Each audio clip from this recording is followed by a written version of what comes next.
पखानजूर में एक बड़ा हादसा हो गया है, जहां एक बाइक और बोलेरो की आपस में भिड़ंत हो गई। आज शाम करीबन 5 बजे बेलगाल चौक के पास बोलेरो और बाइक में जबरदस्त टक्कर हुई, जिसमें बाइक में सवार 2 में से एक चालक की मौत हो गई। पुलिस से मिली जानकारी अनुसार बाइक सवार पखानजूर से बांदे की ओर जा रहा था, वहीं बोलेरो बांदे से पखानजूर की ओर आ रही थी।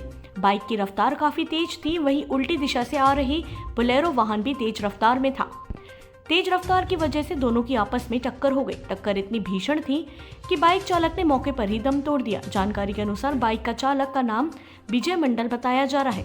पीछे बैठे बाइक सवार जो गंभीर रूप से घायल है, उसे प्राथमिक उपचार के बाद धमतरी रेफर कर दिया गया है। बोलेरो वाहन महाराष्ट्र के झारावंडी का बताया जा रहा है, जिसका नंबर MH33A5423 है। बताया जा रहा है कि बोलेरो में 4 सवार थे, जिसमें 2 लोगों को गंभीर चोट आई है और उनका उपचार किया जा रहा है।